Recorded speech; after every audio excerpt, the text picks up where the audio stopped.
ਨੈਤਨਯਾਹੂ ਨੇ ਪਹਿਲੇ ਦਿਨ ਤੋਂ ਹੀ ਜਿਹੜਾ ਇਸ ਗੱਲ ਨੂੰ ਉਹ ਤਾਂ ਟੂ ਸਟੇਟ ਦੀ ਗੱਲ ਸੁਣਨਾ ਹੀ ਨਹੀਂ ਚਾਹੁੰਦਾ ਕਿ ਭਾਈ ਇਹਨਾਂ ਦੀ ਵੀ ਕੋਈ ਸਟੇਟ ਹੋ। ਇਜ਼ਰਾਈਲ ਤਾਂ ਇਸ ਨੂੰ ਇੰਜੋਏ ਕਰ ਰਿਹਾ ਸੀ ਕਿ ਵੀ ਜੇ ਇੱਕ ਵਿੰਗ ਮਿਲੀਟੈਂਟ ਜਾਂ ਵਾਇਲੈਂਟ ਹੋ ਜਾਏ ਤਾਂ ਉਹਨੂੰ ਦੱਬਣਾ ਸੌਖਾ ਹੁੰਦਾ ਕਿ ਵੀ ਹਮਾਸ ਦਾ ਸਹਾਰਾ ਲੈ ਕੇ ਤੁਸੀਂ ਉਹਨਾਂ ਨੂੰ ਦੱਬੀ ਜਾਓ ਔਰ ਉਹਨਾਂ ਦੀ ਜਿਹੜੀ ਸਟੇਟ ਦਾ ਕਨਸੈਪਟ ਹੈ ਅਦਰਵਾਈਜ਼ ਤਾਂ 23-24 ਸਾਲ 'ਚ ਕੋਈ ਨਾ ਕੋਈ ਹੱਲ ਨਿਕਲਿਆ ਹੋਣਾ ਚਾਹੀਦਾ ਸੀ। ਜਿਹੜੇ ਇਸ ਬੈਲਟ 'ਚ ਰਹਿਣ ਵਾਲੇ ਨੇ ਉਹ ਕਿੰਨੇ ਮਿਲੇਨੀਅਮਸ ਤੋਂ ਉੱਥੇ ਵਸਦੇ ਨੇ, ਤੁਸੀਂ ਉਹਨਾਂ ਨੂੰ ਬੇਘਰ ਕਰਕੇ ਫਿਰ ਇਹੀ ਨਹੀਂ ਵੀ ਉਹਨਾਂ ਨੂੰ ਤੁਸੀਂ ਉਨਾ ਕੁ ਹੱਕ ਤਾਂ ਦੇ ਦਿਓ ਕਿ ਵੀ ਉਹ ਆਰਾਮ ਦੇ ਨਾਲ ਸਾਹ ਲੈ ਸਕਣ। ਅਸੀਂ ਉਹ ਇਮੈਜਿਨ ਵੀ ਨਹੀਂ ਕਰ ਸਕਦੇ ਕਿ ਉੱਥੇ ਜਿਹੜੇ ਰਹਿਣ ਵਾਲੇ ਬਾਰਡਰ 'ਤੇ ਉਹ ਲਬਨਾਨ ਹੋਏ, ਜਾਰਡਨ ਹੋਏ ਜਾਂ ਵੈਸਟ ਬੈਂਕ ਹੋਏ ਜਾਂ ਦੂਜਾ ਹੋਏ ਜੋ ਫਲਸਤੀਨੀਆਂ ਨਾਲ ਸਲੂਕ ਹੈ, ਉਹਨੂੰ ਕਿਹਾ ਜੀ ਜਿਵੇਂ ਅਸੀਂ ਡੰਗਰ ਰੱਖੇ ਹੁੰਦੇ ਨੇ ਅਸੀਂ ਉਹਨਾਂ ਨਾਲ ਵੀ ਸਲੂਕ ਨਹੀਂ ਕਰਦੇ। ਇਹ ਜਿਹੜੇ ਲੋਕ ਘਿਰੇ ਹੋਏ ਨੇ, ਜਿਹੜੇ ਪਾਣੀ ਬਿਨਾਂ ਮਰ ਰਹੇ ਨੇ, ਤੜਫ ਕੇ ਫੂਡ ਬਿਨਾਂ ਮਰ ਰਹੇ ਨੇ, ਮੈਡੀਸਨ ਬਿਨਾਂ ਮਰ ਰਹੇ ਨੇ, ਕਿੰਨੇ ਸਕੂਲ ਡੇਗ ਦਿੱਤੇ ਨੇ, ਕਿੰਨੇ ਵਾਰ ਕ੍ਰਿਮੀਨਲ ਵਾਲਾ ਇਹ ਬੰਦਾ ਹੈ ਨੈਤਨਯਾਹੂ।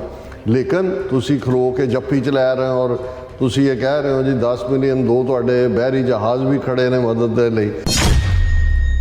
ਤੁਸੀਂ ਉੱਥੇ ਖਲੋ ਕੇ ਕਹਿ ਰਹੇ ਹੋ ਕਿ ਜੀ ਅਸੀਂ $10 ਬਿਲੀਅਨ ਇਜ਼ਰਾਈਲ ਦੇ ਆਰਮਾਮੈਂਟ ਲਈ ਦਿੰਦੇ ਹਾਂ ਅਤੇ $100 ਮਿਲੀਅਨ ਜਿਹੜਾ ਉਹ ਅਸੀਂ ਹਿਊਮੈਨੀਟੇਰੀਅਨ ਏਡ ਲਈ ਦਿੰਦੇ ਕਿ ਵੀ ਤੁਸੀਂ 10 ਬਿਲੀਅਨ ਦੇ ਨਾਲ ਇਹਨਾਂ ਦਾ ਜਿਹੜਾ ਮੁੱਕੂ ਠੱਪੋ, ਇਹਨਾਂ ਨੂੰ ਐਨ ਸਾਹ-ਸਤਹੀਣ ਕਰ ਦਿਓ। ਆ ਲਓ ਜੀ 100 ਮਿਲੀਅਨ ਹੈ, ਫਿਰ ਤੁਸੀਂ ਇਹਨਾਂ ਦੇ ਮੁਰਦੇ ਚੁੱਕ ਕੇ ਜੇ ਤੁਸੀਂ ਦਫਨ ਕਰਨੇ ਨੇ ਤੇ ਉਹ ਅਸੀਂ ਉਹਦਾ ਦੇ ਰਹੇ ਹਾਂ।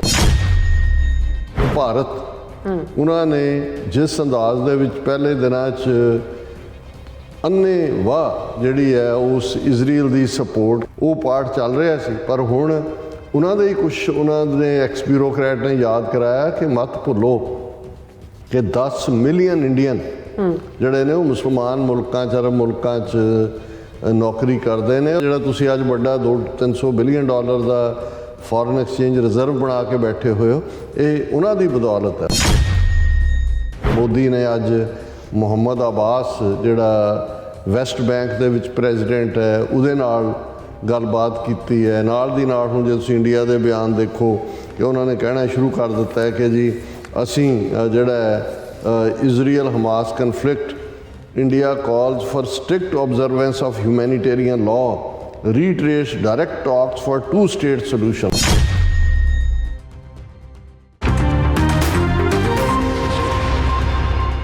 ਵਾਹਿਗੁਰੂ ਜੀ ਕਾ ਖਾਲਸਾ, ਵਾਹਿਗੁਰੂ ਜੀ ਕੀ ਫਤਿਹ। ਅਸਲਾਮ ਵਾਲੇਕਮ, ਆਦਾਬ, ਅਰਜ਼ ਮਹਾਂ। ਤੁਹਾਡੀ ਹੋਸਟ ਨੀਲਮ ਕੌਰ ਤੇ ਮੈਂ TV84 ਦੇ ਸਾਰੇ ਦਰਸ਼ਕਾਂ ਤੇ ਸਰੋਤਿਆਂ ਨੂੰ ਜੀ ਆਇਆਂ ਕਹਿੰਦੀ ਹਾਂ ਪ੍ਰੋਗਰਾਮ ਸੱਚਾ ਸੱਚ ਵਿੱਚ, ਜਿਹੜੇ ਇਸ ਪ੍ਰੋਗਰਾਮ ਨਾਲ ਦੇਸ਼ਾਂ ਵਿਦੇਸ਼ਾਂ ਤੋਂ ਜੁੜ ਚੁੱਕੇ ਨੇ।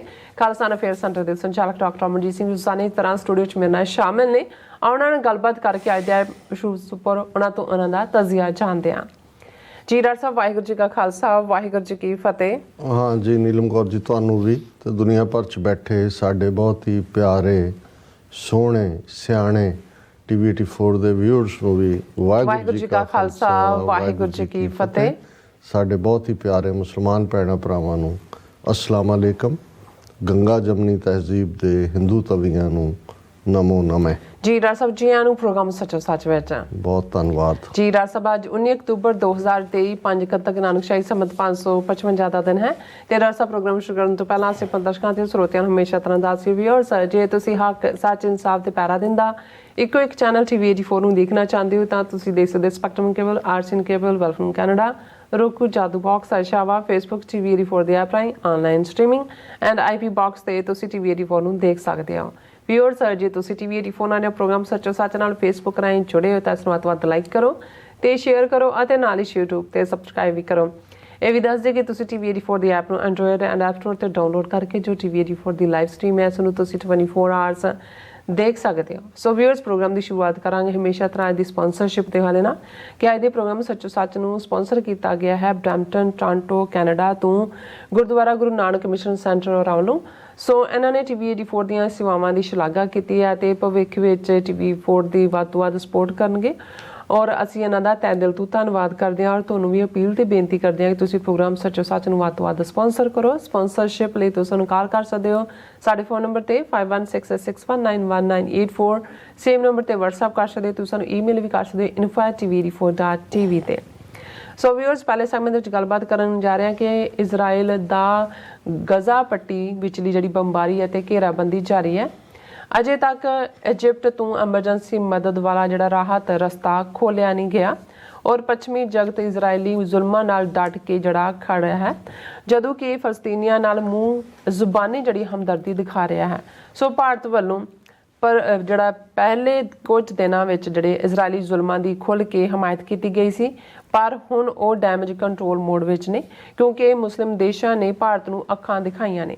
ਸੋ ਇਸ ਬਾਰੇ ਆਪਾਂ ਗੱਲਬਾਤ ਕਰਨ ਜਾ ਰਹੇ ਹਾਂ। ਸੋ ਅਸੀਂ ਚਾਹਾਂਗੇ ਕਿ ਤੁਸੀਂ ਇਸੇ ਤਰ੍ਹਾਂ ਬਣੇ ਰਹਿਣਾ, ਦੇਖਣ ਸੁਣ ਲਈ ਤੁਹਾਡਾ ਸਭ ਦਾ ਬਹੁਤ ਬਹੁਤ ਸ਼ੁਕਰੀਆ ਜੀ। ਰਾਜ ਸਾਹਿਬ, ਕੀ ਵਿਚਾਰਾਂ ਨੇ?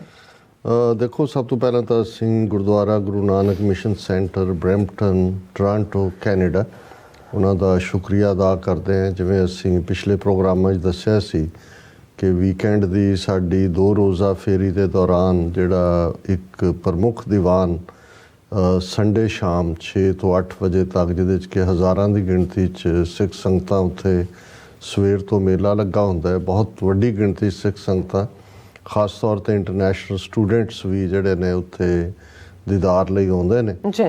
ਸਾਨੂੰ ਸੰਗਤ ਦੇ ਦਰਸ਼ਨ ਕਰਨ ਦਾ ਮੌਕਾ ਮਿਲਿਆ। ਬਹੁਤ ਜ਼ਿਆਦਾ ਪਿਆਰ ਸੰਗਤ ਵੱਲੋਂ ਵੀ ਸੀ, ਪ੍ਰਬੰਧਕਾਂ ਨੇ ਵੀ ਪੂਰੀ ਤਰ੍ਹਾਂ ਨਵਾਜ਼ਿਆ ਔਰ ਸੈਕਟਰੀ ਸਾਹਿਬ ਜਿਨ੍ਹਾਂ ਨੇ ਇੰਟਰੋਡਿਊਸ ਕਰਵਾਇਆ, ਉਹਨਾਂ ਨੇ ਕਿੰਨੇ ਹੀ ਮਿੰਟ ਜਿਹੜਾ TV84 ਦੀਆਂ ਕੀ ਸਰਵਿਸਿਜ਼ ਨੇ ਔਰ ਦੋਨੋਂ ਹੀ ਅੱਜ ਦੀ ਆਵਾਜ਼ ਪ੍ਰੋਗਰਾਮ ਨੂੰ ਲੈ ਕੇ ਵੀ ਉਹਨਾਂ ਨੇ ਦੱਸਿਆ ਕਿ ਭਾਈ ਇਸ ਨੂੰ ਸੁਣੋ। ਔਰ ਉਹਨਾਂ ਨੇ ਇਹ ਵੀ ਕਿਹਾ ਕਿ ਭਾਈ ਜੇ ਦੁਨੀਆ ਦੇ ਵਿੱਚ ਜੋ ਕੁਝ ਚੱਲ ਰਿਹਾ ਹੈ ਉਸ ਦਾ ਸਿੱਖਾਂ ਨਾਲ ਕੀ ਸੰਬੰਧ ਜੁੜਦਾ ਹੈ ਔਰ ਉਹਦੇ 'ਚੋਂ ਸਿੱਖ ਕੌਮ ਦਾ ਕੌਮੀ ਘਰ ਦਾ ਨਿਸ਼ਾਨਾ ਕਿਵੇਂ ਉਸ ਦੇ ਨਾਲ ਜਾ ਕੇ ਜੁੜਦਾ ਹੈ, ਤੇ ਉਹ TV84 ਹੈ ਆਰਟੀਕੂਲੇਟ ਕਰਨ ਲਈ।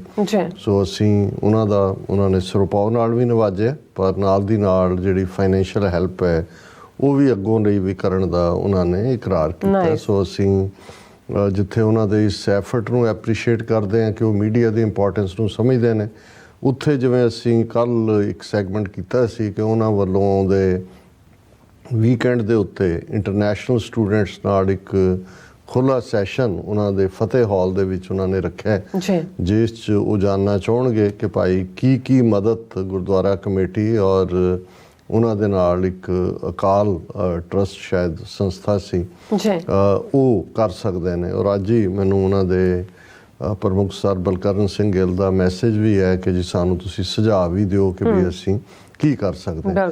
ਸੋ ਮੈਂ ਸਮਝਦਾ ਵੀ ਅੱਜ ਹੀ ਮੇਰੀ ਜਿਹੜੀ ਹੈ ਆਸਟ੍ਰੇਲੀਆ ਦੇ ਵੀਰਾਂ ਨਾਲ ਵੀ ਗੱਲ ਹੋਈ ਔਰ ਉਹਨਾਂ ਨੂੰ ਵੀ ਮੈਂ ਸੁਜੈਸਟ ਕੀਤਾ ਕਿ ਇਹ ਬੜਾ ਜ਼ਰੂਰੀ ਹੈ ਕਿ ਅਸੀਂ ਆਪਣੇ ਹਜ਼ਾਰਾਂ ਨਹੀਂ ਲੱਖਾਂ ਜੇ ਆਸਟ੍ਰੇਲੀਆ, ਕੈਨੇਡਾ, UK ਤਿੰਨਾਂ ਨੂੰ ਜੋੜ ਲਈਏ ਜਿਹੜੇ ਸਾਡੇ ਯੰਗਸਟਰਸ, ਕਿਉਂਕਿ ਬਹੁਤ ਸਾਰੇ ਕੁਛ ਤਾਂ ਉਹਨਾਂ 'ਚੋਂ ਅਜੇ ਹਾਈ ਸਕੂਲ 'ਚੋਂ ਹੀ ਨਿਕਲੇ ਨੇ, 19 ਸਾਲ ਜਾਂ 20 ਸਾਲ ਦੇ ਬੱਚੇ ਬੱਚੀਆਂ ਜਿਨ੍ਹਾਂ ਨੂੰ ਕੋਈ ਦੁਨੀਆ ਦਾ ਪਤਾ ਨਹੀਂ ਹੈ ਕੀ ਹੈ। ਉਹ ਸਿਰਫ ਮਾਪਿਓ ਦੇ ਧੱਕੇ ਧਕਾਏ ਜਾਂ ਆਪਣਾ ਕਰੀਅਰ ਦੇਖਦੇ ਆ ਕਿ ਭਾਈ ਉੱਥੇ ਜਾ ਕੇ ਅਸੀਂ PR ਮਿਲ ਜਾਏਗੀ ਜਾਂ ਦੂਸਰਾ। ਸੋ ਇਸ ਨਾਲ ਵੀ PR ਨਾਲ ਵੀ ਹੁਣ ਇੰਨਾ ਕੁਝ ਜੁੜ ਗਿਆ ਕਿ ਵੀ ਹਰ ਚੀਜ਼ ਕਮਰਸ਼ੀਅਲਾਈਜ਼ ਹੋ ਗਈ ਔਰ ਜਿਹੜਾ ਸਾਰਾ ਇਕਨੋਮਿਕਸ ਦਾ ਸਿਧਾਂਤ ਆ ਡਿਮਾਂਡ ਐਂਡ ਸਪਲਾਈ ਦਾ ਹੁੰਦਾ ਔਰ ਬਹੁਤ ਸਾਰਿਆਂ ਦਾ ਫਿਰ ਉਹ ਰੁਲਣ ਵਾਲਾ ਕੰਮ ਹੋਇਆ।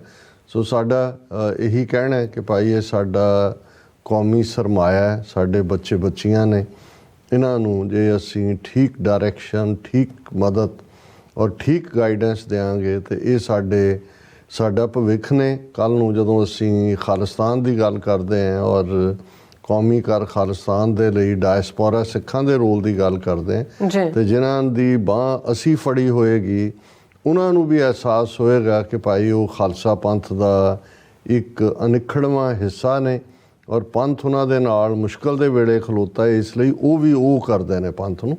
ਸੋ ਅਸੀਂ ਗੁਰਦੁਆਰਾ ਗੁਰੂ ਨਾਨਕ ਮਿਸ਼ਨ ਸੈਂਟਰ ਜਿਹੜਾ ਬਹੁਤ ਵੱਡਾ ਕੰਪਲੈਕਸ ਹੈ ਔਰ ਜਿਵੇਂ ਉਹਨਾਂ ਨੇ ਦੱਸਿਆ ਕਿ ਜੂਨ ਦੇ ਪਹਿਲੇ ਹਫ਼ਤੇ ਘੱਲੂਘਾਰਾ ਦਿਵਸ ਨੂੰ ਸਮਰਪਿਤ ਉਹ ਵੱਡਾ ਨਗਰ ਕੀਰਤਨ ਉੱਥੋਂ ਗੁਰਦੁਆਰਾ ਜੋਤੀ ਸਰੂਪ ਤੱਕ ਜਿਹੜਾ 8-9 ਕਿਲੋਮੀਟਰ ਹੈ ਕੱਢਦੇ ਨੇ ਔਰ ਉਹਨਾਂ ਨੇ ਸਾਨੂੰ ਸੱਦਾ ਵੀ ਦਿੱਤਾ ਕਿ ਆਉਂਦੇ ਵਰੇ ਦੇ ਵਿੱਚ ਅਸੀਂ ਸ਼ਮੂਲੀਅਤ ਕਰੀਏ, ਅਸੀਂ ਕਰਾਂਗੇ ਵੀ ਜ਼ਰੂਰ। ਪਰ ਮੈਂ ਇਹ ਸਮਝਦਾ ਵੀ ਇਹ ਜਿਹੜਾ ਕਰੰਟ ਵੱਡਾ ਕ੍ਰਾਈਸਿਸ ਹੈ ਸਟੂਡੈਂਟਸ ਦਾ, ਇਸ ਲਈ ਲੀਡ ਲੈਣ ਲਈ ਇਹਨਾਂ ਦਾ ਮੈਂ ਸ਼ੁਕਰੀਆ ਵੀ ਅਦਾ ਕਰਦਾ। ਜੀ। ਔਰ ਇਸੇ ਤਰ੍ਹਾਂ ਈਵਨ ਜਿਹੜੇ ਦੂਸਰੇ ਗੁਰਦੁਆਰਾ ਸਾਹਿਬ ਜਿਨ੍ਹਾਂ ਨੇ ਵੀ ਸਾਡੀ ਪੂਰੀ ਮਾਣ ਤਾਣ ਵੀ ਕੀਤਾ, ਅਸੀਂ ਜ਼ਿਕਰ ਕਰਾਂਗੇ, ਉਹ ਵੀ ਇਸ ਮੁੱਦੇ ਦੇ ਉੱਤੇ ਬਿਲਕੁਲ ਇਹ ਦੋਨੋਂ ਪ੍ਰਮੁੱਖ ਗੁਰਦੁਆਰੇ ਨਾਲ ਨੇ।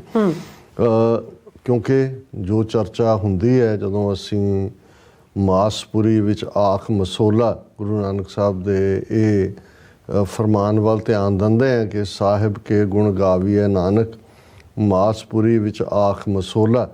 ਮਸਲਾ ਕੀ ਹੈ ਔਰ ਇਹ ਜਿਹੜਾ ਚਾਰ ਚਫੇਰੇ ਮਾਸ ਦੀ ਦੁਰਗੰਧ ਹੈ, ਇਹ ਸ਼ਹਿਰ ਕਿਵੇਂ ਜਿਸ ਦੇ ਵਿੱਚ ਸਵਾਏ ਮਨੁੱਖੀ ਲੋਥਾਂ ਦੇ ਜਾਂ ਗਿੱਧਾਂ ਦੇ ਔਰ ਇੱਲਾਂ ਦੇ ਹੋਰ ਕੁਛ ਨਜ਼ਰ ਨਹੀਂ ਆਉਂਦਾ। ਇਹ 5 ਸਦੀਆਂ ਪਹਿਲਾਂ ਗੁਰੂ ਨਾਨਕ ਸਾਹਿਬ ਨੇ ਬਾਬਰ ਦੇ ਹਮਲਾਵਰ ਹੋਣ ਵੇਲੇ ਸੈਦਪੁਰ ਜਿਹੜਾ ਅੱਜ ਅਮਨਾਬਾਦ ਹੈ ਉਸ ਦੇ ਦੁਖਾਂਤ ਨੂੰ ਬਿਆਨਿਆ ਸੀ।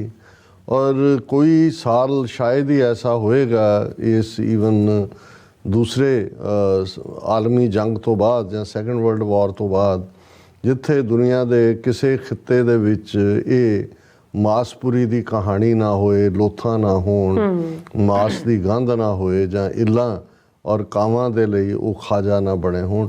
ਪਰ ਪਿਛਲੇ 7 ਅਕਤੂਬਰ ਤੋਂ ਲੈ ਕੇ ਅੱਜ ਜਦੋਂ ਅਸੀਂ ਲਗਭਗ 12 ਦਿਨ ਬਾਅਦ ਗੱਲ ਕਰ ਰਹੇ ਹਾਂ, ਇਹਦੇ ਬਾਵਜੂਦ ਕਿ ਹਰ ਇੱਕ ਨੂੰ ਪਤਾ ਹੈ ਮਸਲਾ ਕੀ ਹੈ। ਬਿਲਕੁਲ। ਦੇਖੋ ਪੰਜਾਬੀ 'ਚ ਅਸੀਂ ਅਕਸਰ ਇੱਕ ਫਰੇਜ਼ ਇਸਤੇਮਾਲ ਕਰਦੇ ਹਾਂ ਕਿ ਜਿਹੜਾ ਸੁੱਤਾ ਪਿਆ ਹੈ ਉਹਨੂੰ ਤਾਂ ਜਗਾਇਆ ਜਾ ਸਕਦਾ ਹੈ, ਜਿਸ ਨੇ ਘੇਸ ਵੱਟੀ ਹੈ ਉਹਦਾ ਕੋਈ ਇਲਾਜ ਨਹੀਂ ਹੈ। ਇੱਕ ਹੁੰਦਾ ਕੋਈ ਐਸਾ ਕ੍ਰਾਈਸਿਸ ਆ ਗਿਆ ਜਿਹਦੇ ਬਾਰੇ ਜਿਵੇਂ ਕੋਵਿਡ-19 ਸੀ, ਉਸ ਬਾਰੇ ਅਸੀਂ ਕਹਿ ਸਕਦੇ ਹਾਂ ਕਿ ਬਈ ਇਹ ਕੁਦਰਤ ਦੀ ਜਿਹੜੀ ਆ ਆਪਦਾ ਸੀ ਔਰ ਇਸ 'ਚ ਇਨਸਾਨੀ ਨਸਲ ਨੇ ਬਹੁਤ ਚੰਗਾ ਕੰਮ ਕੀਤਾ। ਖਾਸ ਤੌਰ 'ਤੇ ਜੇ ਅਸੀਂ ਅਮਰੀਕਾ ਦੇ ਹਵਾਲੇ ਨਾਲ ਜਾਂ ਯੂਰਪੀਅਨ ਕੰਟਰੀਜ਼ ਇਹਨਾਂ ਵੈਸਟਰਨ ਕੰਟਰੀਜ਼ ਦੀ ਗੱਲ ਕਰੀਏ ਕਿ ਬਹੁਤ ਵੱਡੀ ਗਿਣਤੀ ਦੇ ਵਿੱਚ ਫੰਡ ਰਿਸਰਚ ਇਸ ਦੇ ਵਿੱਚ ਰਿਸਰਚ ਲਈ ਦਿੱਤੇ। ਨਤੀਜੇ ਦੇ ਤੌਰ 'ਤੇ ਬਹੁਤ ਸ਼ਾਰਟ ਪੀਰੀਅਡ ਦੇ ਵਿੱਚ ਜਿਹੜੀ ਕਿਸੇ ਵੀ ਬਿਮਾਰੀ ਦੇ ਲਈ ਵੈਕਸੀਨ ਤਿਆਰ ਕਰਨ ਦੇ ਵਿੱਚ ਜੇ 2-3 ਸਾਲ ਦਾ ਵਕਤ ਲੱਗਦਾ ਹੈ ਤੇ ਇਹ ਆਲਮੋਸਟ ਰਿਕਾਰਡ ਟਾਈਮ ਦੇ ਵਿੱਚ ਅਰਾਊਂਡ 1 ਈਅਰ ਔਰ with much success. Vaccine the mostly 55 ਜਾਂ 60% ਸਕਸੈਸ ਰੇਟ ਹੁੰਦਾ ਹੈ, ਪਰ ਇਹਦਾ 80 ਤੋਂ 90% ਤੱਕ ਉਹਨਾਂ ਜਿਹੜੇ ਤਜਰਬੇ ਕੀਤੇ ਗਏ ਦਿੱਤਾ ਗਿਆ ਕਿਉਂਕਿ ਉਹਦੇ 'ਚ ਵੱਡੀ ਗਿਣਤੀ 'ਚ ਫੰਡਸ ਅਲਾਟ ਕੀਤੇ ਗਏ। ਸੋ ਉਹਨਾਂ ਫੰਡਸ ਨੂੰ ਜਾਂ ਹੈ ਤਾਂ ਪਬਲਿਕ ਮਨੀ ਹੈ, ਇਹ ਤਾਂ ਨਹੀਂ ਹੈ ਵੀ ਉਹਨਾਂ ਨੇ ਆਪਣੀ ਜੇਬ 'ਚੋਂ ਦਿੱਤਾ। ਹਾਲਾਂ ਉਹਦੇ 'ਚੋਂ ਕੁਛ ਜਿਹੜੇ ਬਿਲੀਅਨੇਅਰ ਨੇ ਔਰ ਦੂਸਰੇ ਨੇ ਜਿਨ੍ਹਾਂ ਦੇ ਵਿੱਚ ਬਿਲ ਗੇਟਸ ਵਰਗੇ ਨੇ, ਉਹਨਾਂ ਨੇ ਖੁਦ ਵੀ ਡੋਨੇਟ ਕੀਤਾ, ਉਹਨਾਂ ਦੇ ਆਪਣੇ ਕਮਰਸ਼ੀਅਲ ਇੰਟਰਸਟ ਵੀ ਸੀ। ਲੇਕਿਨ ਇਹ ਇੱਕ ਰਾਈਟ ਯੂਜ਼ ਸੀ ਕਿ ਵੀ ਤੁਸੀਂ ਜਿਹੜਾ ਲੋਕਾਂ ਦਾ ਪੈਸਾ ਹੈ ਉਹ ਤੁਸੀਂ ਲੋਕਾਂ ਦੇ ਬਚਾਅ ਲਈ ਦੇ ਰਹੇ ਹੋ ਔਰ ਉਹਦਾ ਨਤੀਜਾ ਹੈ ਕਿ ਬੇਸ਼ੱਕ 15 ਮਿਲੀਅਨ ਲੋਕ ਇਸ ਪਲੈਨਟ ਦੇ ਉੱਤੇ ਮਰੇ, ਲੇਕਿਨ ਜੇ ਵੈਕਸੀਨ ਨਾ ਹੁੰਦੀ ਤਾਂ ਫਿਰ ਸ਼ਾਇਦ ਇਹ ਗਿਣਤੀ ਗਿਣੀ ਵੀ ਨਾ ਜਾਂਦੀ ਜਿਸ ਲੈਵਲ ਦਾ ਇਹ ਮਾਰੂ ਜਿਹੜਾ ਐਪੀਡੈਮਿਕ ਐਂਡੈਮਿਕ ਔਰ ਕੁੱਲ ਮਨੁੱਖਤਾ ਹਰ ਕੰਟੀਨੈਂਟ ਦੁਨੀਆ ਦਾ ਦੂਰ ਦੁਰਾਡੇ ਵੀ ਜਿਹੜਾ ਇਸ ਦੀ ਪਹੁੰਚ ਸੀ ਇਸ ਬਿਮਾਰੀ ਦੇ।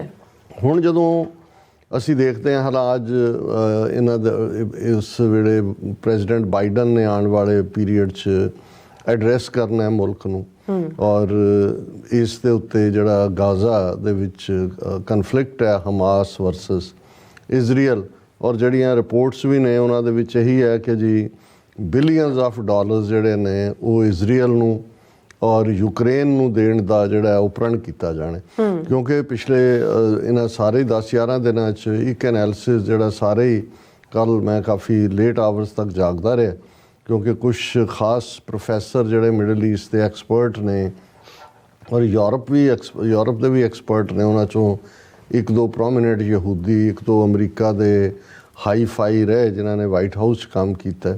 ਸੋ ਇੱਕ ਗੱਲ ਆਲਮੋਸਟ ਹਰ ਇੱਕ ਦਾ ਸੀ ਕਿ ਯੂਕਰੇਨ ਇਜ਼ ਫਿਨਿਸ਼ਡ। ਉਹਨਾਂ ਨੇ ਕਿਹਾ ਕਿ ਵੀ ਉਹਨੂੰ ਹੁਣ ਪਹਿਲਾਂ ਹੀ ਕਾਂਗਰਸ ਦੇ ਵਿੱਚ ਡਿਵੀਜ਼ਨ ਸੀ, ਉਹਨਾਂ ਦਾ ਬਜਟ ਹੀ ਇਸ ਲਈ ਰੁਕਿਆ ਰਿਹਾ ਕਿਉਂਕਿ ਜਿਹੜਾ ਇੱਕ ਤਬਕਾ ਉਹਨਾਂ ਨੂੰ ਕੋਈ ਮਦਦ ਨਹੀਂ ਸੀ ਦੇਣਾ ਚਾਹੁੰਦਾ।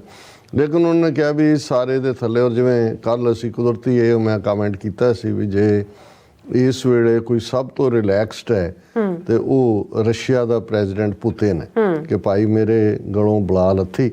ਔਰ ਇਹ ਕੱਲ ਆਲਮੋਸਟ ਸਾਰੇ ਹੀ ਜਿਹੜੇ ਐਕਸਪਰਟ ਸੀ ਉਹਨਾਂ ਨੇ ਕਿਹਾ ਕਿ ਯੂਕਰੇਨ ਇਜ਼ ਓਵਰ। ਇੱਕ ਨੇ ਤਾਂ ਇਹ ਕਿਹਾ ਵੀ ਹੁਣ ਵੀ ਜ਼ੈਲੈਂਸਕੀ ਦੇ ਕੋਲ ਇਹ ਮੌਕਾ ਹੈ ਕਿ ਕੋਈ ਡੀਲ ਸਟ੍ਰਾਈਕ ਕਰ ਲੇ ਰਸ਼ੀਆ ਦੇ ਨਾਲ, ਕਿਉਂਕਿ ਹੁਣ ਐਗਰੈਸਿਵ ਤਾਂ ਦੂਰ ਦੀ ਗੱਲ, ਉਹ ਡਿਫੈਂਡ ਵੀ ਨਹੀਂ ਕਰ ਸਕੇਗਾ, ਹਥਿਆਰ ਵੀ ਮੁੱਕ ਗਏ ਅਮਰੀਕਾ ਨੇ ਵੀ।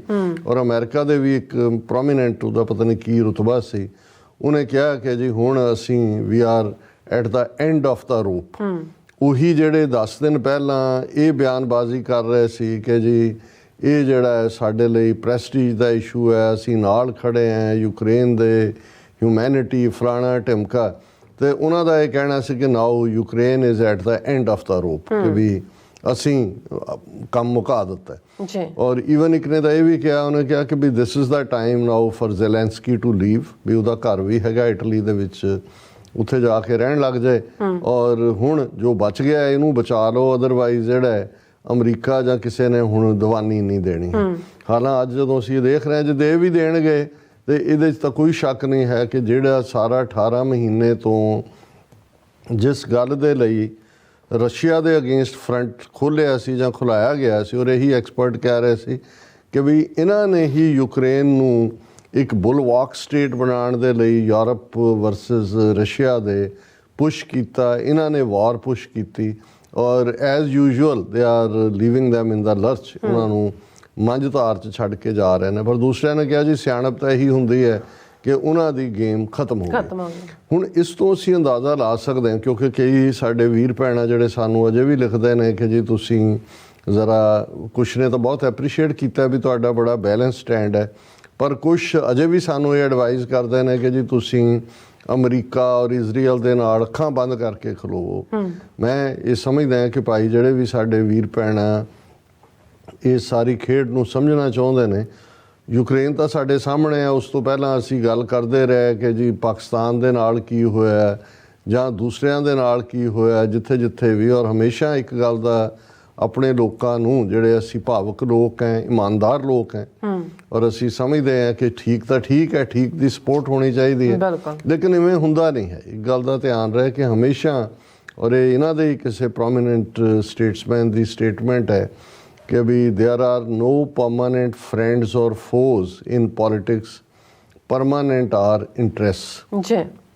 ਕਿ ਕੋਈ ਪੱਕਾ ਦੋਸਤ ਤੇ ਦੁਸ਼ਮਣ ਨਹੀਂ ਹੁੰਦਾ, ਸਿਰਫ ਹਿੱਤ ਜਿਹੜੇ ਨੇ ਹੁੰਦੇ ਨੇ। ਔਰ ਇਹਦੇ 'ਚ ਜੇ ਅਸੀਂ ਕਰੰਟ ਸਿਚੁਏਸ਼ਨ ਨੂੰ ਦੇਖੀਏ ਤੇ ਬਿਲਕੁਲ ਉਹੀ ਵੀਅਤਨਾਮ, ਜਿਸ ਨੂੰ ਦੀ ਕਾਰਪੇਟ ਬੰਬਿੰਗ ਅਮਰੀਕਾ ਨੇ ਕੀਤੀ, 2 ਹਿੱਸਿਆਂ 'ਚ ਵੰਡਤਾ, ਉਹ ਵੀਅਤਨਾਮ ਇਕੱਠਾ ਹੋ ਗਿਆ। ਜੋ ਹੀ ਵੀਅਤਨਾਮ ਸਭ ਤੋਂ ਫੇਵਰੇਟ ਮੁਲਕ ਹੈ ਅਮਰੀਕਾ ਦਾ, ਔਰ ਈਵਨ ਇਸ ਵਪਾਰ ਦੇ ਲਿਹਾਜ਼ ਨਾਲ ਵੀ। ਔਰ ਉਹੀ ਵੀਅਤਨਾਮ ਹੁਣ ਅਮਰੀਕਾ ਨਾਲ ਮਿਲ ਕੇ ਚਾਈਨਾ ਦੇ ਅਗੇਂਸਟ ਬੁਲਵਾਕ ਬਣਿਆ।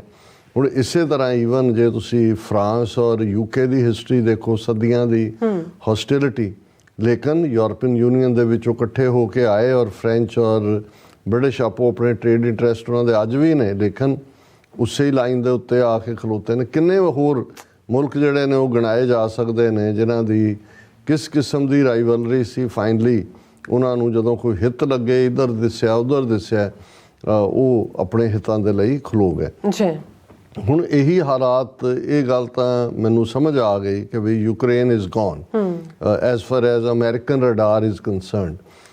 ਹੁਣ ਦੂਸਰੇ ਪਾਸੇ ਜਿਹੜਾ ਹਿਊਮੈਨਿਟੇਰੀਅਨ ਆਸਪੈਕਟ ਹੈ, ਜਿਹੜਾ ਮੈਨੂੰ ਵੀ ਬੋਦਰ ਕਰਦਾ ਹੈ, ਹਰ ਸੰਵੇਦਨਸ਼ੀਲ ਇਨਸਾਨ ਨੂੰ ਕਰਦਾ। ਅੱਜ ਹੀ ਸਾਡੇ ਵੀਰ ਗੁਰਪ੍ਰੀਤ ਸਿੰਘ ਵੜੈਚ ਨਿਊ ਜਰਸੀ, ਉਹਨਾਂ ਦੇ ਨਾਲ ਗੁਫ਼ਤਗੂ ਹੋਈ ਤੇ ਉਹਨਾਂ ਨੇ ਵੀ ਕਿਹਾ, ਉਹ ਕਹਿੰਦਾ ਜੀ ਮੈਂ ਤਾਂ ਜਾਰਡਨ ਦੇ ਵਿੱਚ ਰਿਹਾ, ਮੈਂ ਅਮਰੀਕਾ ਆਉਣ ਤੋਂ ਪਹਿਲਾਂ ਉੱਥੇ। ਔਰ ਉਹਨਾਂ ਨੇ ਜਿਵੇਂ ਬਿਆਨਿਆ, ਉਹਨਾਂ ਨੇ ਕਿਹਾ ਜੀ ਅਸੀਂ ਉਹ ਇਮੈਜਿਨ ਵੀ ਨਹੀਂ ਕਰ ਸਕਦੇ ਕਿ ਉੱਥੇ ਜਿਹੜੇ ਰਹਿਣ ਵਾਲੇ ਬਾਰਡਰ 'ਤੇ, ਉਹ ਲਬਨਾਨ ਹੋਏ, ਜਾਰਡਨ ਹੋਏ ਜਾਂ ਵੈਸਟ ਬੈਂਕ ਹੋਏ ਜਾਂ ਦੂਜਾ ਹੋਏ, ਜੋ ਫਲਸਤੀਨੀਆਂ ਨਾਲ ਸਲੂਕ ਹੈ, ਉਹਨੇ ਕਿਹਾ ਜੀ ਇਵੇਂ ਅਸੀਂ ਡੰਗਰ ਰੱਖੇ ਹੁੰਦੇ ਨੇ, ਅਸੀਂ ਉਹਨਾਂ ਨਾਲ ਵੀ ਸਲੂਕ ਨਹੀਂ ਕਰਦੇ, ਉਸ ਕਿਸਮ ਦਾ ਬਦਤਰ। ਉਹਨਾਂ ਨੂੰ ਵੀ ਅਸੀਂ ਪਿਆਰ ਕਰਦੇ ਹਾਂ, ਉਹਨਾਂ ਨੂੰ ਵੀ ਪਿੱਠ 'ਤੇ ਹੱਥ ਵੀ ਫੇਰਦੇ ਹਾਂ, ਔਰ ਉਹਨਾਂ ਦੇ ਜਿਹੜੇ ਦੁੱਖ ਨੂੰ ਵੀ ਸਮਝਦੇ ਹਾਂ।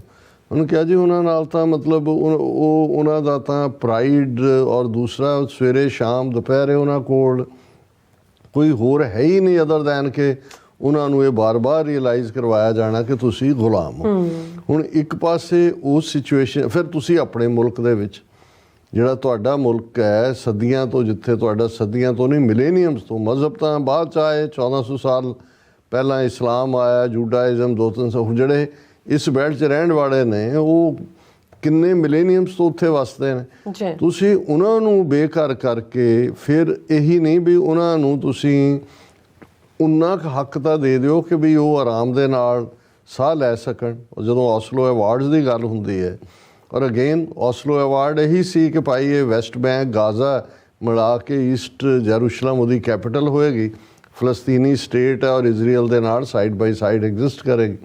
ਔਰ ਇਹ ਸਾਰੇ ਹੀ ਐਕਸਪਰਟ ਇਹ ਕਹਿ ਰਹੇ ਸੀ, ਉਹਨਾਂ 'ਚੋਂ 2-3 ਪ੍ਰਮੁੱਖ ਯਹੂਦੀ ਸੀ ਕਿ ਨੈਤਨਯਾਹੂ ਨੇ ਪਹਿਲੇ ਦਿਨ ਤੋਂ ਹੀ ਜਿਹੜਾ ਇਸ ਗੱਲ ਨੂੰ, ਉਹ ਤਾਂ 2 ਸਟੇਟ ਦੀ ਗੱਲ ਸੁਣਨਾ ਹੀ ਨਹੀਂ ਚਾਹੁੰਦਾ ਕਿ ਭਾਈ ਇਹਨਾਂ ਦੀ ਵੀ ਕੋਈ ਸਟੇਟ ਹੋਇਆ। ਉਹ ਕਿਹਾ ਵੀ ਉਹਨੇ ਖੁਦ ਹਮਾਸ ਨੂੰ ਇਨੀਸ਼ੀਅਲ ਪੀਰੀਅਡ ਦੇ ਵਿੱਚ, ਔਰ ਈਵਨ ਅੱਜ ਸਾਊਦੀ ਕਰਾਊਨ ਪ੍ਰਿੰਸ ਨੇ ਵੀ ਇਹ ਕਿਹਾ ਕਿ ਜੀ ਕਤਰੀ ਬਣੀ ਔਰ ਦੂਸਰੀ ਜਿਹੜੀ ਆ ਹਮਾਸ ਦੇ ਨੂੰ ਇਨੀਸ਼ੀਅਲੀ ਸਪੋਰਟ ਇਜ਼ਰਾਈਲ ਨੇ ਕੀਤਾ। ਔਰ ਇਹ ਵੀ ਹੁਣ ਆਇਆ ਕਿ ਵੀ ਇਜ਼ਰਾਈਲ ਤਾਂ ਇਸ ਨੂੰ ਇੰਜੋਏ ਕਰ ਰਿਹਾ ਸੀ ਕਿ ਵੀ ਜੇ ਇੱਕ ਵਿੰਗ ਮਿਲੀਟੈਂਟ ਜਾਂ ਵਾਇਲੈਂਟ ਹੋ ਜਾਏ ਤਾਂ ਉਹਨੂੰ ਦੱਬਣਾ ਸੌਖਾ ਹੁੰਦਾ ਹੈ ਕਿ ਵੀ ਹਮਾਸ ਦਾ ਸਹਾਰਾ ਲੈ ਕੇ ਤੁਸੀਂ ਉਹਨਾਂ ਨੂੰ ਦੱਬੀ ਜਾਓ ਔਰ ਉਹਨਾਂ ਦੀ ਜਿਹੜੀ ਸਟੇਟ ਦਾ ਕਨਸੈਪਟ ਹੈ, ਅਦਰਵਾਈਜ਼ ਤਾਂ 23-24 ਸਾਲ 'ਚ ਕੋਈ ਨਾ ਕੋਈ ਹੱਲ ਨਿਕਲਿਆ ਹੋਣਾ ਚਾਹੀਦਾ ਸੀ। ਲੇਕਿਨ ਜਿਹੜਾ ਉਹ ਕਿਸੇ ਨੇ ਪੁੱਛ ਵੀ ਨਹੀਂ ਕਰ, ਵੀ ਅਸੀਂ ਕਿਹਾ ਸੀ ਕਿ ਭਾਈ ਤੁਸੀਂ ਕਹੀ ਜਾਓ ਕਿ ਜੀ ਹੋਣਾ ਚਾਹੀਦਾ, ਕਰੋ ਤੁਸੀਂ ਕੁਛ ਨਾ। ਹੁਣ ਜਿਹੜਾ ਇੱਕ ਮੌਕਾ ਸੀ, ਅਸੀਂ ਸਮਝਦੇ ਹਾਂ ਹਮਾਸ ਨੇ ਜੋ ਕੀਤਾ ਕੰਡੈਮਨੇਬਲ ਹੈ। ਜੋ ਉਹਨਾਂ ਨੇ 7 ਅਕਤੂਬਰ ਨੂੰ ਖਾਸ ਤੌਰ 'ਤੇ ਬੇਗੁਨਾਹ ਨੂੰ ਮਾਰਨਾ, ਉਹਨਾਂ ਦੀਆਂ ਕਿਡਨੈਪਿੰਗਸ, ਪਰ ਜੇ ਤਾਂ ਵਰਲਡ ਪਾਵਰਸ ਇੱਕ ਯੂਨੀਸਨ ਨਾਲ including UN security council 2 resolution, ਇੱਕ ਰੂਸ ਨੇ ਇੱਕ ਬ੍ਰਾਜ਼ੀਲ ਨੇ ਲਿਆਂਦਾ, ਲੇਕਿਨ ਅਮਰੀਕਾ ਨੇ ਦੋਨਾਂ ਨੂੰ ਵੀਟੋ ਕੀਤਾ। ਹੁਣ ਜਿਹੜੀ ਮੋਰਲ ਜਸਟੀਫਿਕੇਸ਼ਨ, ਇੱਕ ਤਾਂ ਹੁੰਦਾ ਤੁਸੀਂ ਕੋਈ ਕੰਮ 40 ਸਾਲ ਬਾਅਦ ਪਹਿਲਾਂ ਕੀਤਾ, ਤੁਹਾਨੂੰ ਕੋਈ ਕਹਿ ਸਕਦਾ ਹੈ ਕਿ ਜੀ ਦੇਖੋ ਉਦੋਂ ਤਾਂ ਸਾਡਾ ਰਜੀਮ ਨਹੀਂ ਸੀ, ਉਦੋਂ ਫਲਾਣਿਆਂ ਦੀ ਸਰਕਾਰ ਸੀ, ਧਮਕੀਆਂ ਦੀ ਸੀ। ਹੁਣ 18 ਮਹੀਨੇ ਪਹਿਲਾਂ ਉਹੀ ਬਾਈਡਨ ਖਲੋ ਕੇ US ਕਾਂਗਰਸ 'ਚ ਜਾਂ ਇੰਟਰਨੈਸ਼ਨਲ ਪਲੇਟਫਾਰਮ 'ਤੇ ਰਸ਼ੀਆ ਨੂੰ ਕੰਡੈਮ ਕਰ ਰਹੇ ਸੀ ਔਰ ਦੁਨੀਆ ਦੀ ਮਦਦ ਮੰਗ ਰਹੇ ਸੀ ਕਿ ਵੀ ਆਓ ਯੂਕਰੇਨ ਦੀ ਸੋਵਰਨਟੀ ਵਾਇਲੇਟ ਕੀਤੀ ਹੈ, ਹਿਊਮਨ ਰਾਈਟਸ ਵਾਇਲੇਟ ਕੀਤੇ ਨੇ, ਹੀਨਸ ਕ੍ਰਾਈਮ ਕੀਤੇ ਨੇ, ਮਾਸ ਗਰੇਵਸ ਮਿਲੀਆਂ ਨੇ, ਇੱਥੇ ਮਿਲੀਆਂ ਉੱਥੇ ਮਿਲੀਆਂ।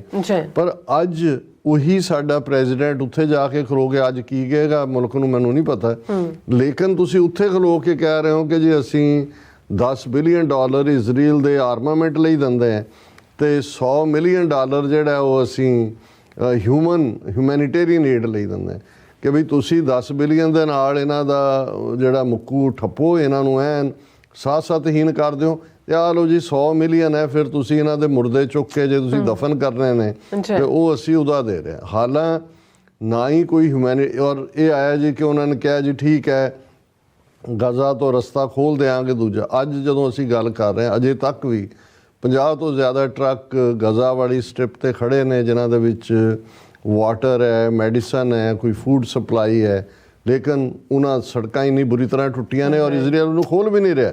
ਔਰ ਇਸ ਦੇ ਉਲਟੇ ਖਬਰ ਹੈ ਕਿ ਜੀ ਇਜ਼ਰਾਈਲ ਨੇ ਬੰਬਾਰੀ ਕੀਤੀ, ਹਮਾਸ ਦਾ ਫਲਾਣਾ ਟੌਪ ਬੰਦਾ ਔਰ ਉਹਦਾ ਸਣੇ ਪਰਿਵਾਰ ਦੇ ਉਹ ਮਾਰਿਆ ਗਿਆ। ਔਰ ਅੱਜ ਦੀਆਂ ਰਿਪੋਰਟਾਂ ਸੀ ਕਿ ਡਾਕਟਰ ਜਿਨ੍ਹਾਂ ਦੇ ਕੋਲ ਕੁਛ ਨਹੀਂ ਹੈ ਕਿਉਂਕਿ ਲਾਈਟ ਨਹੀਂ ਹੈ, ਐਨਸਥੀਸੀਆ ਨਹੀਂ ਹੈ, ਉਸ ਔਰ ਬੰਦੇ ਮਰ ਰਹੇ ਨੇ, ਤੜਫ ਰਹੇ ਨੇ, ਉਹ ਬਿਨਾਂ ਬੇਹੋਸ਼ ਕੀਤਿਆਂ ਚਾਕੂ ਦੇ ਨਾਲ ਸਰਜਰੀ ਕਰ ਰਹੇ। ਕਿੰਨੇ ਤਾਂ ਬਿਨਾਂ ਉਹਨੂੰ ਪੇਨ ਨੂੰ ਨਾ ਸਹਾਰਦੇ ਮਰ ਜਾਣਗੇ। ਉਹ ਆਪਣਾ ਜਿਵੇਂ ਮੈਂ ਕਿਹਾ ਸੀ ਵੀ ਟਰੂ ਹੀਰੋ ਨੇ। ਔਰ ਇਸ ਸਾਰੀ ਹਾਲਾਤ ਨੂੰ ਦੁਨੀਆ ਦੇਖ ਰਹੀ ਹੈ। ਔਰ ਇੱਕ ਪ੍ਰੋਫੈਸਰ ਨੇ ਜਿਹੜਾ ਮਿਡਲ ਈਸਟ 'ਚ ਵੀ ਰਿਹਾ, ਉਹਨੇ ਕਿਹਾ ਕਿ ਵੀ ਇਹ ਜੋ ਅਮਰੀਕਾ 'ਚ ਲੋਕ ਦੇਖ ਰਹੇ ਨੇ ਇਹਨਾਂ ਦਾ ਮੀਡੀਆ, ਇਹ ਅਸਲੀ ਕਹਾਣੀ ਨਹੀਂ ਹੈ। ਉਹਨੇ ਕਿਹਾ ਜੀ ਇਸ ਵੇਲੇ ਜਿਹੜਾ ਗੁੱਸਾ ਇਸਲਾਮਿਕ ਵਰਲਡ 'ਚ, ਅਰਬ ਵਰਲਡ ਦੇ ਵਿੱਚ ਉਬਲ ਰਿਹਾ, ਇਹ ਪਤਾ ਨਹੀਂ ਕਿਸ ਡਾਇਰੈਕਸ਼ਨ 'ਚ ਜਾਏ ਔਰ ਮੁੜ ਕੇ ਕੀ ਹੋਏ, ਕਿ ਇਹਨੂੰ ਸਮਝਣ ਦੀ ਕੋਸ਼ਿਸ਼ ਕਰੋ ਕਿ ਵੀ ਸਾਰੀ ਇਹ ਜਿਹੜੀ ਬਰਬਰਤ ਹੈ ਇਹਨੂੰ ਰੋਕੋ।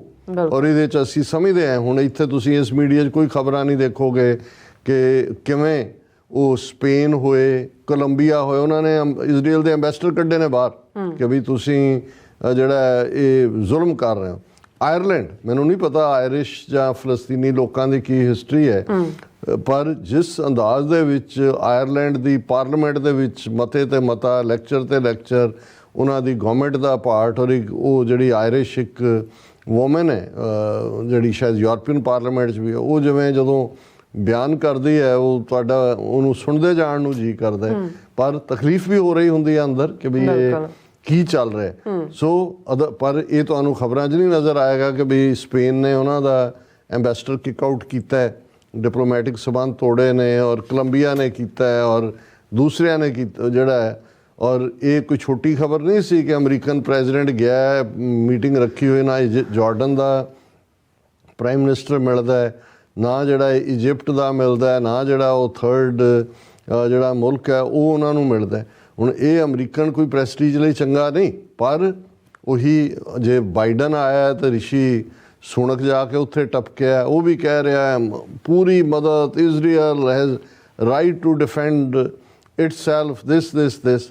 ਹੁਣ ਇਸ ਸਾਰੇ ਦੇ ਚੱਲਦੇ ਆ ਭਾਰਤ ਉਹਨਾਂ ਨੇ ਜਿਸ ਅੰਦਾਜ਼ ਦੇ ਵਿੱਚ ਪਹਿਲੇ ਦਿਨਾਂ 'ਚ ਅੰਨੇ ਵਾਹ ਜਿਹੜੀ ਹੈ ਉਸ ਇਜ਼ਰਾਈਲ ਦੀ ਸਪੋਰਟ, ਕੱਲਾ ਉਹ ਨਹੀਂ, ਔਰ ਅਸੀਂ ਰੋਜ਼ਾਨਾ ਗੱਲ ਕੀਤੀ ਕਿ ਕਿਵੇਂ ਰਾਈਟ ਵਿੰਗਰ ਬੀਜੇਪੀ ਦੇ ਅਕਾਊਂਟਸ ਤੋਂ ਜਿਹੜਾ ਇਸਲਾਮੋਫੋਬੀਆ, ਫਲਸਤੀਨੀਆਂ ਦੇ ਖਿਲਾਫ ਦੂਸਰਾ ਉਹ ਪਾਰਟ ਚੱਲ ਰਿਹਾ ਸੀ। ਪਰ ਹੁਣ ਉਹਨਾਂ ਦੇ ਹੀ ਕੁਛ ਉਹਨਾਂ ਨੇ ਐਕਸ ਬਿਊਰੋਕਰੈਟ ਨੇ ਯਾਦ ਕਰਾਇਆ ਕਿ ਮਤ ਭੁੱਲੋ ਕਿ 10 ਮਿਲੀਅਨ ਇੰਡੀਅਨ ਜਿਹੜੇ ਨੇ ਉਹ ਮੁਸਲਮਾਨ ਮੁਲਕਾਂ 'ਚ, ਅਰਬ ਮੁਲਕਾਂ 'ਚ ਨੌਕਰੀ ਕਰਦੇ ਨੇ, ਔਰ ਉਹਨਾਂ ਦਾ ਪੈਸਾ ਜਿਹੜਾ ਤੁਸੀਂ ਅੱਜ ਵੱਡਾ 200-300 ਬਿਲੀਅਨ ਡਾਲਰ ਦਾ ਫੋਰਨ ਐਕਸਚੇਂਜ ਰਿਜ਼ਰਵ ਬਣਾ ਕੇ ਬੈਠੇ ਹੋਏ ਹੋ, ਇਹ ਉਹਨਾਂ ਦੀ ਬਦੌਲਤ ਹੈ। ਔਰ ਤੁਹਾਨੂੰ ਇਹਦੇ ਲਈ ਜਿਹੜਾ ਜੇ ਇੱਕ ਵੀ ਕਿਤੇ ਰਿਐਕਸ਼ਨ ਸ਼ੁਰੂ ਹੋਇਆ, ਹਾਲਾਂ ਅਨਫੋਰਚੂਨੇਟਲੀ ਵਿਕਟਮ ਤਾਂ ਇੱਥੇ ਵੀ ਅਸੀਂ ਜਾਂ ਦੂਸਰੀਆਂ ਥਾਵਾਂ ਤੇ ਹੇਟ ਕ੍ਰਾਈਮ ਸਿੱਖਾਂ ਦੇ ਖਿਲਾਫ ਹੋ ਰਹੇ ਨੇ, ਔਰ ਆਉਣ ਵਾਲੇ ਪੀਰੀਅਡ 'ਚ ਜਿਹੜਾ ਉਹ ਅਮਰੀਕਾ ਨੇ ਵੀ ਆਪਣੀ ਐਡਵਾਈਜ਼ਰੀ ਦਿੱਤੀ ਹੈ ਵੀ ਜਿੱਥੇ ਅਮਰੀਕਨ ਸਿਟੀਜ਼ਨ ਨੇ ਉਹ ਟਾਰਗੇਟ ਹੋ ਸਕਦੇ ਨੇ,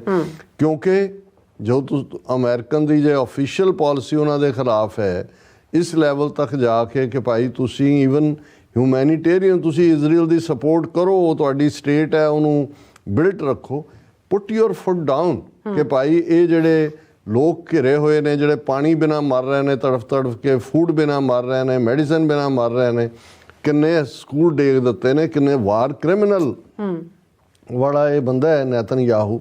ਲੇਕਿਨ ਤੁਸੀਂ ਖਲੋ ਕੇ ਜੱਫੀ ਚ ਲੈ ਰਹੇ ਹੋ ਔਰ ਤੁਸੀਂ ਇਹ ਕਹਿ ਰਹੇ ਹੋ ਜੀ 10 ਮਿਲੀਅਨ ਦੋ ਤੁਹਾਡੇ ਬਹਿਰੀ ਜਹਾਜ਼ ਵੀ ਖੜੇ ਨੇ ਮਦਦ ਦੇ ਲਈ।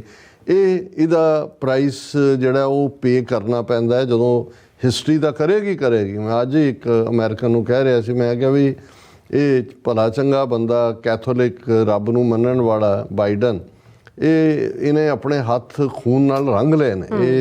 ਇਹ ਜਸਟੀਫਾਈ ਨਹੀਂ ਹੋਏਗਾ ਕਿ ਵੀ ਤੁਸੀਂ ਇਸ ਕਿਸਮ ਦਾ ਪਾਰਟ ਕਰਦੇ ਹੋ।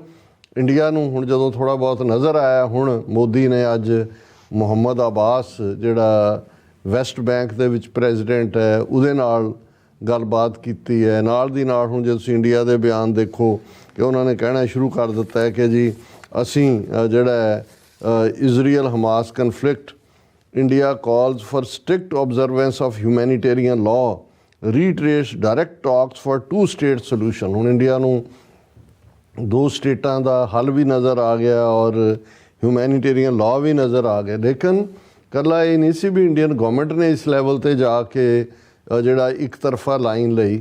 ਜੇ ਈਵਨ ਸ਼ਰਦ ਪਵਾਰ ਜਿਹੜਾ ਪ੍ਰੋਮੀਨੈਂਟ ਲੀਡਰ ਹੈ, ਚੀਫ ਮਿਨਿਸਟਰ ਵੀ ਰਿਹਾ, ਮਿਨਿਸਟਰ ਵੀ ਰਿਹਾ, ਉਹਨੇ ਕਿਹਾ ਇਹ ਮੋਦੀ ਨੂੰ ਕੀ ਹੋਇਆ, ਇਹ ਕਿਹੜੇ ਪਾਸੇ ਤੁਰਿਆ ਹੋਇਆ। ਉਹਨੇ ਕਿਹਾ ਜੀ ਉਹ ਨਹਿਰੂ ਹੋਏ, ਸ਼ਾਸਤਰੀ ਹੋਏ, ਇੰਦਰਾ ਗਾਂਧੀ ਹੋਏ, ਨਰਸਿਮਹਾ ਰਾਓ ਹੋਏ, ਅਟਲ ਬਿਹਾਰੀ ਵਾਜਪਾਈ ਹੋਏ, ਵੀ ਹਰ ਸਰਕਾਰ ਨੇ ਫਲਸਤੀਨੀਆਂ ਦੇ ਸਟੇਟਹੁੱਡ ਨੂੰ ਮਾਨਤਾ ਦਿੱਤੀ ਹੋਈ ਹੈ। ਔਰ ਇਹ ਬਿਲਕੁਲ ਉਦੋਂ ਇਹ ਅਜੇ ਬਿਲਕੁਲ ਹੀ ਇਜ਼ਰਾਈਲ ਦੇ ਗੁਣ ਗਾ ਰਿਹਾ ਸੀ। ਔਰ ਇਸ ਦੇ ਉੱਤੇ ਤੁਸੀਂ ਇਹਨਾਂ ਦੀ ਹੇਟਡ ਦੇਖੋ ਕਿ ਬਈ ਇਹਦਾ ਸ਼ਰਦ ਪਵਾਰ ਦੀ ਡਾਟਰ ਹੈ ਸੁਪ੍ਰਿਆ, ਉਹ ਕਾਂਗਰਸ ਦੀ MP ਹੈ, ਔਰ ਇੱਕ ਬੜਾ ਜਨੂਨੀ ਕਿਸਮ ਦਾ ਜਿਹੜਾ ਕਦੇ ਕਾਂਗਰਸ ਦੇ ਵਿੱਚ ਹੀ ਹੁੰਦਾ ਸੀ, ਉਸ ਦਾ ਨਾਂ ਜਿਹੜਾ ਹੈ ਉਹ ਬਿਸਵਾ ਸਰਮਾ, ਅਸਾਮ ਦਾ ਚੀਫ ਮਿਨਿਸਟਰ ਹੈ। ਉਹਨੇ ਉਹਦੇ ਸ਼ਰਦ ਪਵਾਰ ਦੇ ਬਿਆਨ 'ਚ ਕਿਹਾ ਕਿ ਜੀ ਤੂੰ ਇਵੇਂ ਕਰ ਵੀ ਆਪਣੀ ਧੀ ਉਹਨੂੰ ਸੁਪ੍ਰਿਆ ਨੂੰ ਉੱਥੇ ਭੇਜ ਦੇ ਮਿਡਲ ਈਸਟ 'ਚੋਂ, ਹਮਾਸ ਵੱਲੋਂ ਜਾ ਕੇ ਲੜੇ।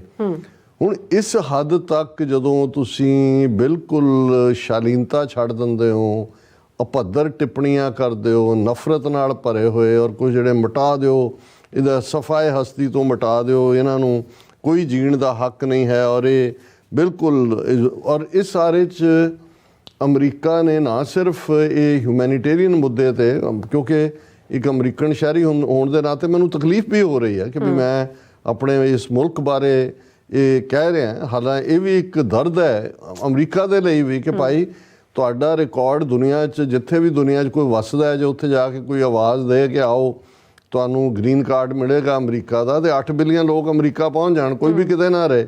ਔਰ ਇਹ due to progress, due to human rights, due to freedoms. ਔਰ ਉਹੀ ਗੱਲ ਫਰੀਡਮ ਦੀ ਕੋਈ ਜਿਹੜੀ ਹੈ ਉਹ ਬੀਬੀ ਕਰ ਰਹੀ ਸੀ ਕਿਸੇ ਹੋਰ ਰਸ਼ੀਆ ਤੋਂ ਆਈ ਹੋਈ। ਉਹ ਕਹਿੰਦੀ ਮੈਂ ਇੱਥੇ ਮੈਨਹਟਨ 'ਚ ਆਇਆ ਤੇ ਇੱਥੇ ਜਦੋਂ ਮੈਂ ਦੇਖਦੀ ਹਾਂ ਵੀ ਬਹੁਤ ਸਾਰੇ ਅਮਰੀਕਨ ਹੀ ਆਪਣਿਆਂ ਨੂੰ ਕਹਿੰਦੇ ਨੇ ਜੀ ਕਿ ਇੱਥੇ ਆਜ਼ਾਦੀ ਨਹੀਂ ਹੈ, ਇਨਇਕੁਆਲਿਟੀ ਹੈ। ਤੇ ਉਹ ਕਹਿੰਦੇ ਵੀ ਮੇਰਾ ਇਹਨਾਂ ਨੂੰ ਕਹਿਣ ਨੂੰ ਜੀ ਕਰਦਾ ਆਓ ਜਰਾ ਰਸ਼ੀਆ ਜਾ ਕੇ ਦੇਖੋ ਕਿ ਇਨਇਕੁਆਲਿਟੀ ਕੀ ਹੁੰਦੀ ਹੈ ਤੇ ਫਰੀਡਮ ਨਾ ਹੋਣਾ ਕਿਹਨੂੰ ਕਹਿੰਦੇ ਨੇ। ਸੋ ਇਹਦੇ 'ਚ ਕੋਈ ਸ਼ੱਕ ਨਹੀਂ ਹੈ। ਔਰ ਇਸੇ ਲਈ ਅਸੀਂ ਇਹ ਸਮਝਦੇ ਹਾਂ ਕਿ ਅਮਰੀਕਾ ਦਾ ਜਿਹੜਾ ਸਭ ਤੋਂ ਵੱਧ ਕੇ ਦੁਨੀਆ 'ਚ ਕਿਤੇ ਵੀ ਚੈਰਿਟੀ ਦੇਣ ਦੇ ਵੇਲੇ, ਕਿਸੇ ਆਪਦਾ ਦੇ ਵੇਲੇ ਸਭ ਤੋਂ ਮੂਹਰੇ ਜਾਗ। ਪਰ ਇਸ ਕਿਸਮ ਦੀਆਂ ਨੀਤੀਆਂ ਦਾ ਹੁਣ ਨਤੀਜਾ ਇਹ ਹੋ ਰਿਹਾ ਵੀ ਜਿਹੜੇ ਪੈਟ ਉਹ ਸਾਰੇ ਅਰਬ ਮੁਲਕ ਸੀ ਉਹ ਅਮਰੀਕਾ ਦੇ ਪ੍ਰਭਾਵ 'ਚ ਇਨਫਲੂਐਂਸ ਤੋਂ ਨਿਕਲ ਰਹੇ ਨੇ।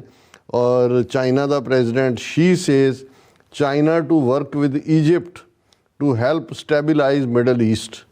Shri Jinping met Egypt's Mustafa Madbouly in Beijing on October 19, repeating China's support for a two-state nation to realize the peaceful coexistence of Palestine and Israel, according to state media out. ਹੁਣ China ਖੜਪੈਂਚ ਬਣ ਗਿਆ ਉੱਥੇ ਆ ਕੇ।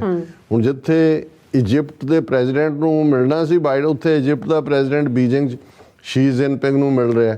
China ਆ ਕੇ ਜਿਹਨੇ ਪਹਿਲਾਂ Saudi Arabia ਔਰ Iran ਦੇ ਵਿੱਚ ਵੀ ਜਿਹੜੀ ਹੈ ਉਹ ਗੱਲਬਾਤ ਕਰਾਈ ਹੈ, ਉਹ ਵੱਡਾ ਜਿਹੜਾ ਹੁਣ ਮੀਡੀਏਟਰ। ਇਹਦਾ ਮਤਲਬ ਹੈ ਕਿ ਮਿਡਲ ਈਸਟ ਵੀ ਜਿਹੜਾ ਅਮਰੀਕਾ ਦੇ ਉਸ ਸਫੀਅਰ ਆਫ ਇਨਫਲੂਐਂਸ 'ਚੋਂ ਨਿਕਲ ਗਿਆ। ਔਰ ਮੈਂ ਕਨਕਲੂਜਨ ਦੇ ਵਿੱਚ ਇੱਕ ਛੋਟਾ ਜਿਹਾ ਅੰਗਰੇਜ਼ੀ ਦਾ ਕਪਲੇਟ ਜਿਹੜਾ ਮਹਿਮੂਦ ਦਰਵੇਸ਼ ਦਾ ਅੰਗਰੇਜ਼ੀ ਦੇ ਵਿੱਚ ਮੈਂ ਸੋਸ਼ਲ ਮੀਡੀਆ ਤੇ ਦੇਖਿਆ ਕਿ ਭਾਈ ਇਸ ਸਾਰੇ ਦਾ ਜਦੋਂ ਇਸ ਕਿਸਮ ਦੀਆਂ ਸੋ ਕਾਲਡ ਜੰਗਾਂ ਦੇ ਨਾਂ ਥੱਲੇ ਜੋ ਵਰਤਾਰੇ ਵਰਤਾਏ ਜਾਂਦੇ ਨੇ, ਕਿਵੇਂ ਕਾਮਨ ਬੰਦਾ ਸਫਰ ਕਰਦਾ ਹੈ, ਉਹਦੇ 'ਚ ਉਹਨਾਂ ਨੇ ਕਿਹਾ ਦਾ ਵਾਰ ਵਿਲ ਐਂਡ, ਕਿ ਅਲਟੀਮੇਟਲੀ ਜੰਗ ਖਤਮ ਹੋਏਗੀ। The leaders will shake hands, ਬਿਲਕੁਲ ਲੀਡਰ ਹੱਥ ਮਿਲਾਉਣਗੇ। The old woman will keep waiting for her martyred son, ਬੁੱਢੀ ਮਾਂ ਆਪਣੇ ਮਾਰੇ ਗਏ ਸ਼ਹੀਦ ਪੁੱਤਰ ਦੀ ਇੰਤਜ਼ਾਰ ਕਰਦੀ ਰਹੇਗੀ। That girl will wait for the beloved husband, ਜਿਨਕੇ ਬੰਕੇ ਘਰੀ ਨਾ ਆਇਆ ਤਿਨਕੇ ਰਹਿਣ ਵਿਹਾਣੀ, ਉਹ ਆਪਣੇ ਪਤੀ ਦੀ ਇੰਤਜ਼ਾਰ 'ਚ ਨਾਰ ਖਲੋਏਗੀ। And those children will wait for their heroic father, ਉਹ ਬੱਚੇ ਵੀ ਆਪਣੇ ਜਿਹੜਾ ਕੁਰਬਾਨ ਹੋਇਆ ਪਿਓ ਉਸ ਦੀ ਇੰਤਜ਼ਾਰ 'ਚ ਹੋਣਗੇ।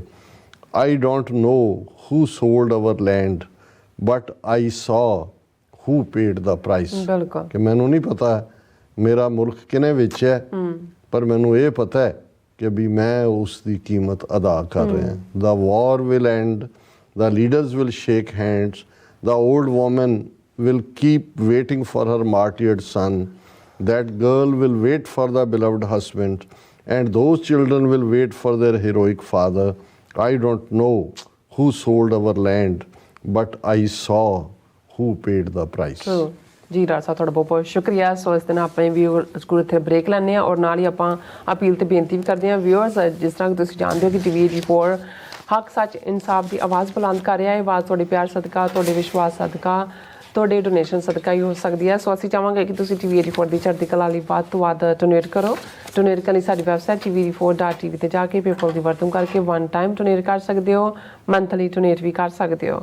ਤੁਸੀਂ TV 84 ਦੇ ਨਾਮ ਤੇ ਚੈੱਕ ਬਣਾ ਕੇ ਸਾਨੂੰ ਮੇਲ ਵੀ ਕਰ ਸਕਦੇ ਹੋ ਸਾਡੇ ਇਸ ਪਤੇ ਤੇ 36-01 37th Avenue, Long Island City, New York 11101 USA, ਜਾਂ ਫਿਰ ਤੁਸੀਂ ਸਾਨੂੰ ਫੋਨ ਰਾਹੀਂ ਵੀ ਸੰਪਰਕ ਕਰ ਸਕਦੇ ਹੋ 5166191984। ਤੁਸੀਂ ਸਾਨੂੰ ਈਮੇਲ ਵੀ ਕਰ ਸਕਦੇ ਹੋ info@tv84.tv ਤੇ। ਅਸੀਂ ਤੁਹਾਡੇ ਤਹਿ ਦਿਲ ਤੋਂ ਸ਼ੁਕਰਗੁਜ਼ਾਰ ਹੋਵਾਂਗੇ। ਇਸ ਵਕਤ ਲੈ ਬ੍ਰੇਕ। ਵਿਊਅਰਸ, ਤੁਸੀਂ ਸਾਨੂੰ ਇਸੇ ਤਰ੍ਹਾਂ ਬਣੇ ਰਹਿਣਾ। ਮਿਲਦੇ ਹਾਂ ਆਫਟਰ ਦਿਸ ਸ਼ਾਰਟ ਬ੍ਰੇਕ।